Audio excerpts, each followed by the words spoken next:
Well, folks, back again, and this time with a completely new face, a completely new character, and brand new. I'm just getting to know him. This is Lloyd de Jongh.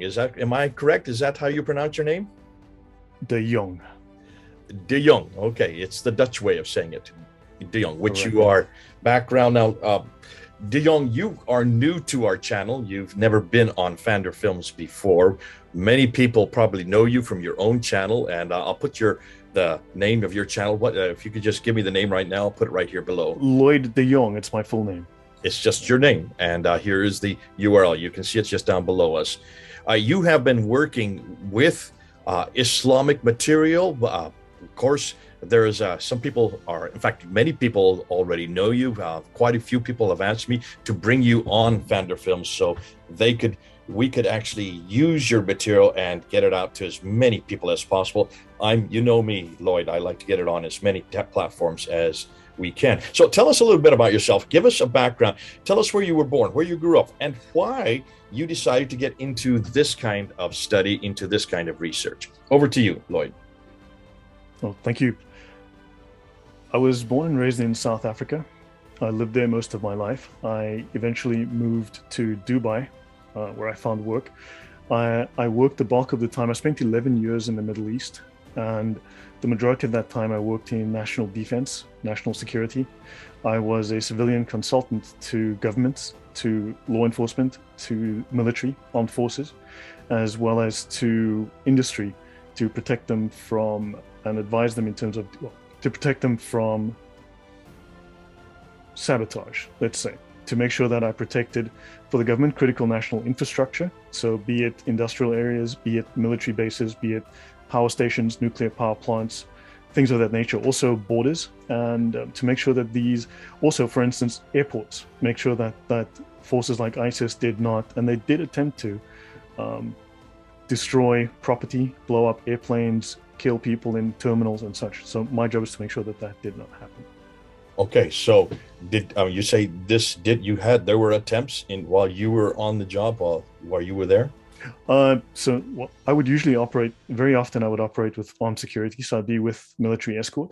No, so I've not been there, but typically I would go just after an attempt would have occurred. Lots of things happen in the Middle East that do not make the news.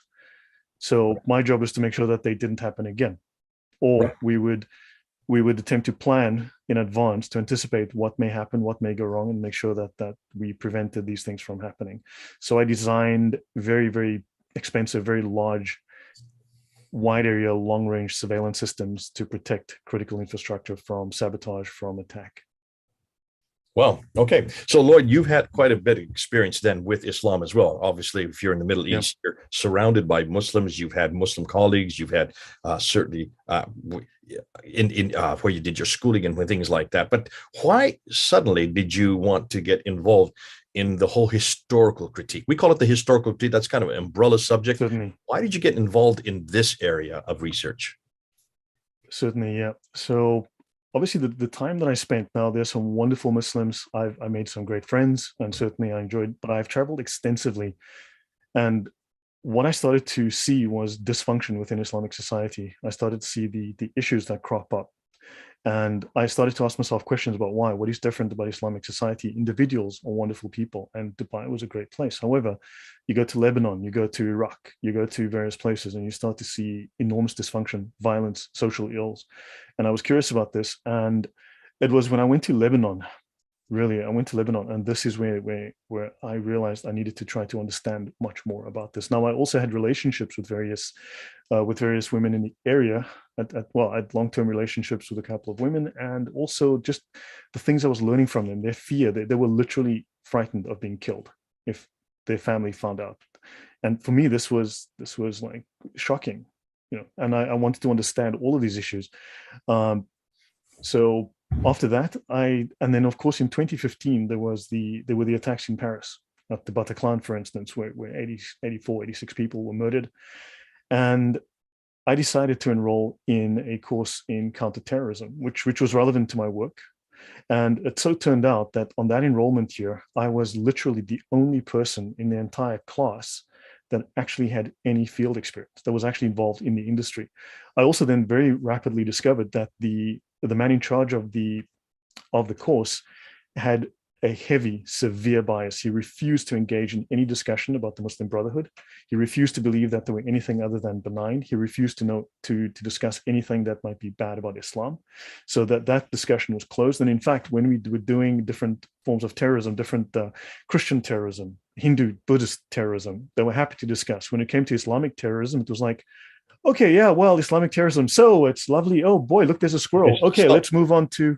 Hold on right there. So let me make sure what you're saying is correct. So what you're saying is the ideology of Islam, they were saying, had nothing to do with what was happening on the ground. These were just wackos. These were just weirdos. These did not represent the religion they were. No, they wouldn't even engage in conversation. Yet they would say so about Christian or Hindu or any other. We could discuss it at any level of depth, take any amount of time. But when it came to discussing Islamic terrorism, it was, oh, there's a squirrel. Oh, gee, it's lunchtime. Guys, okay, well, come back tomorrow. We'll talk about Buddhists blowing things up. They refused. And then I also discovered there was absolutely, the faculty were terrified of discussing Islamic terrorism. And then on top of that, why? There was what I discovered was there were people on the course that were there purely to monitor the course, and they would complain immediately to the faculty the moment anyone discussed ISIS, and the moment anyone discussed anything related to Islamic ideology that relevant to the course.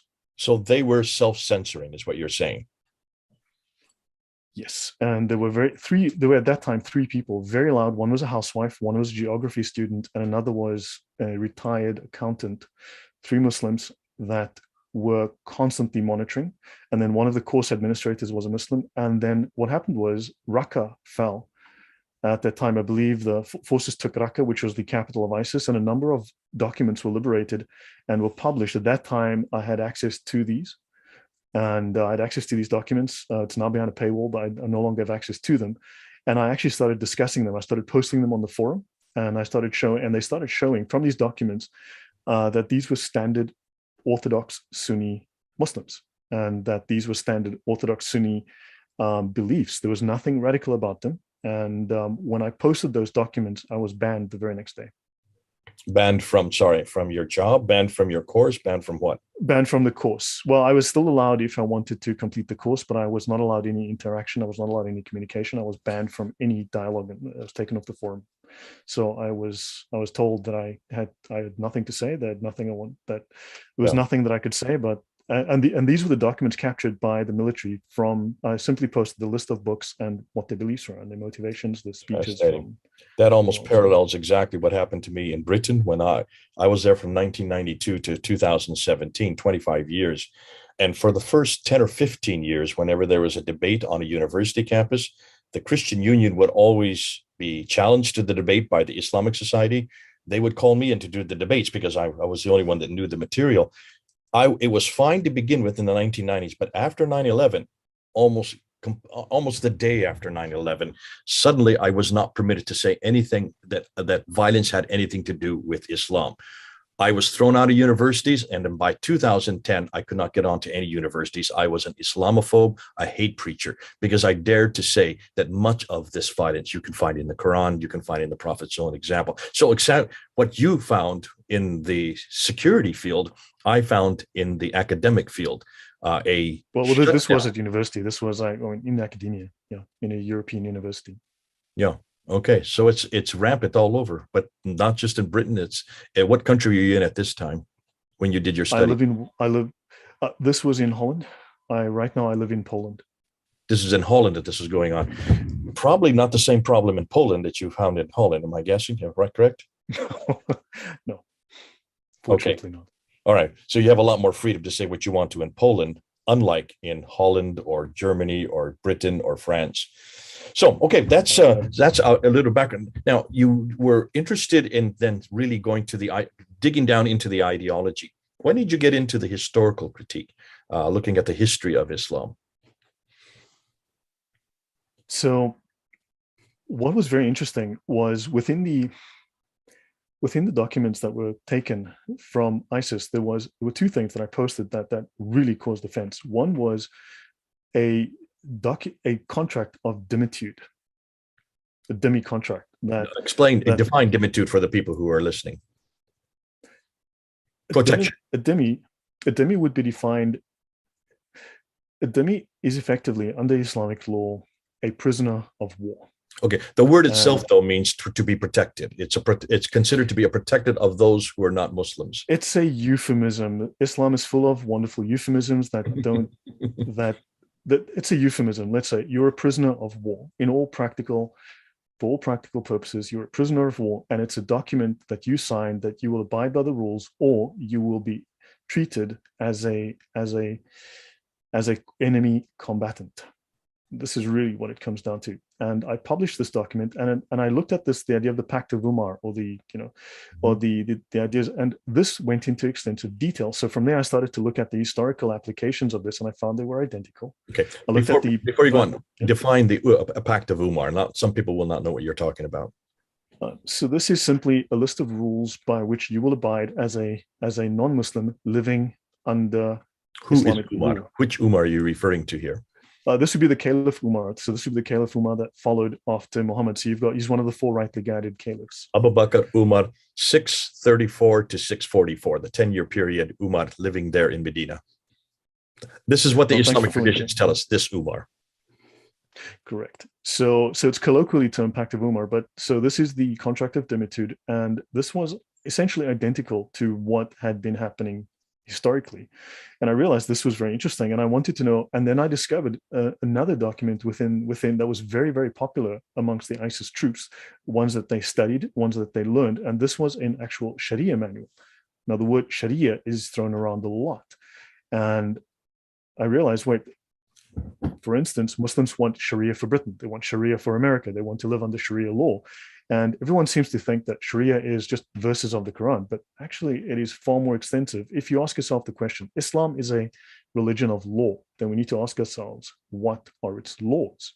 It has a full legal system, it has a full political system. So the Sharia is this legal and political system written down, just like you have the Constitution and you have laws in the United States. So therefore, the Sharia is a replacement legal system for this, a replacement political system for this. And the one book that was the most commonly used, there were numerous, but the one that was the most accessible and the most commonly used was one called The Reliance of the Traveler, or the Umdat al-Salik. And I started to study this extensively. And when I published that, when I put that on the forum, along with the admins, the monitors, the hall monitors, the Korans in the university forum went insane. Yeah. Okay. Now, obviously, for those of you who are, for many people, they won't see the significance of what Lloyd's saying. Most of us have grown up in the West, where we separate church and state because of the Christian ideal, because of the fact we live in the memory of a Christian environment. The state has its directives, the church has its directives, and neither of the twain should meet. Christ said, give to Caesar what belongs to Caesar, give to God what belongs to God, which has created and set the model that we all use in the West. In Islam, they don't have that model. The mosque and the state are melded together as a theological entity. So a Muslim, what they do politically is a religious act. What they do in a context of war is a religious act. What they do when they go to the mosque is a religious act. Well, how they dress, walk, talk, eat, sleep is a religious act. So what Lloyd's saying is this idea that the whole dimitude and the laws that are in the principles that were created by Umar, which is modeled by Muhammad, these are all religious acts. It is not something that they separate. It is something that is dictated by God. Therefore, it cannot be questioned. Therefore, it cannot be critiqued. It must be obeyed. A Muslim is someone who obeys what they obey, this law. That's why Sharia law is, you would say, Lloyd, is probably, it is almost sacrosanct, isn't it? Sharia underpins Islam. It encompasses Islam. It is the final product. It is the synthesis of the Quran, the Sunnah, and all of the thought of the Islamic jurists through the ages. And the Sharia is the final product. It is not only the final product of all of the literature of Islam, all of the actions, everything taken together has led to the Sharia, and the Sharia is the final agenda of the Ummah. Okay, now how long have you been working on this Sharia material? Probably, I'd say about 7 years now. since years. So this has 2015. been a real passion of yours, and what we're going to be getting from you in the episodes that follow are the result of these 7 years of research. Yes. Okay. Now, before we get into that, and we're not going to start with that on this episode. This is just to introduce you to the people on Fander Film. I want to ask them more general questions just to see where you stand on the historical critique. Do you, Lloyd, do you think there was a man named Muhammad who was born in Mecca, lived there for 52 years before he moved to Medina?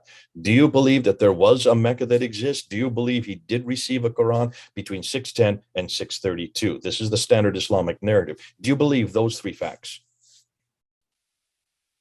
I believe the standard narrative is false. There may be a grain of truth to it. That is certainly quite probable. However, I do believe Muhammad is a composite of one or more two or more characters. Okay. I believe the dates are questionable. I believe the events are embellished. And as we go through the Sharia, I will also explicitly show how Sharia requires Muslims to embellish.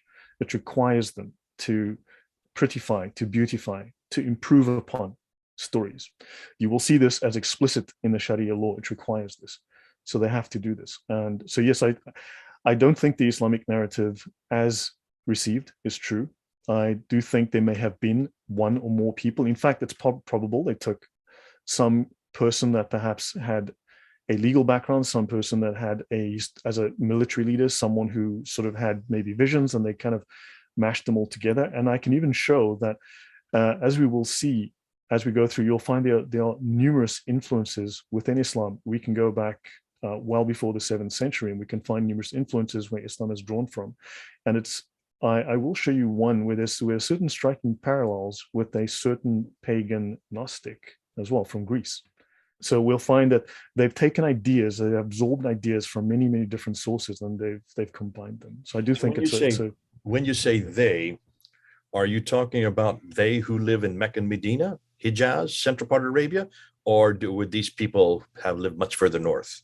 Sharia law, almost certainly. So the Sharia, now I know that everyone's going to go, but Sharia means law. No, it doesn't. It has a completely different meaning, but it's taken to mean law. And the Muslim scholars commonly say Sharia law when they mean fiqh. There's a distinction. However, if you go back in history to the first millennium up to the 4th century, you'll find some antecedents to what we call the Sharia today within Yemen. Right? You can go back politically and legally within Yemen. However, according to the scholarly view, Iraq, that area, so the east, is where Sharia was established, the fundamental bases, and it's derived largely from, not exclusively from, but largely from the Jewish Talmud. So you're looking at a synthesis of the Jewish Talmud and, of course, the seminaries and you're looking at around Baghdad, Iraq, Kufa, and so on. Okay, so this is much further north. In some ways, it's not really that important where we place it because, as you well know, and as the standard Islamic narrative tells us, the 4 laws of fiqh, the Safi, the Maliki, the Hanbali, the Hanafi, these 4 schools only begin to appear in the 9th century anyways. And they do appear much further north, not down in the south. So the majority of the scholars are certainly there. Yeah, and the standard Islamic narrative agrees with that. So we're not disputing that. Obviously, the historical critique that most of us are working on, the sin sifters, those of us who are sifting the material, as we're going to do with you, we're going to stick through this this material that you have come up with, the Sharia, the 4 laws of fiqh, and we're going to see what comes out. We're going to see where it comes from. We're going to see exactly when it was put together and who put it together and why. So I'm looking forward to this. This is going to be fun. Lloyd, listen, terrific to have you on board. You're a completely new face for us. You're a completely new set of ideas for us. You're arguing a whole category that none of us have really talked about, and that is looking at the other structure, not the theological structure of Islam, the whole political and law of Islam, where it came from, and hugely important, as we've seen, because it is as important as the theology and as the revelation itself. So this will be fun, unpacking it, fun, looking and see your looking and picking your mind, so to speak, to try to find out where we can use this and how we can use this and how Muslims will deal with it. We're going to have to leave here at this point. I want to just thank you because you're the one that actually contacted me. I've had many other people say, you've got to get Lloyd on board. This guy, he's going to blow open everything we've known about Sharia law. So I'm hoping that'll be the case. Nonetheless, it's going to take some time. So we're going to do a series of episodes just to warn the people who are here. We keep episodes to 20 to 30 minutes. All of you listening to what Lloyd's going to be saying, do comment. You've got the comment box right there at the bottom. Let's hear what your comeback is. Let's see if you agree with what Lloyd's saying. And if you don't, then say so. And Lloyd will be looking at your comments.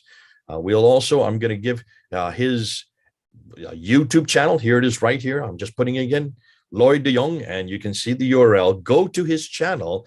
How many videos do you think you would say, estimate you have on your channel now? Well over 100. Well over 100. Okay. And make sure you subscribe to his channel. Lloyd de Jongh, just put that in there. You can see it there. It's written down below. Put it in there in the YouTube box, and it'll take you right to it. And listen, do sit and subscribe, but do respond. We want to hear a response. We want the discussion to carry on. Thanks, Lloyd, for coming on board. Thanks for helping us to understand this side of Islam that many of us don't.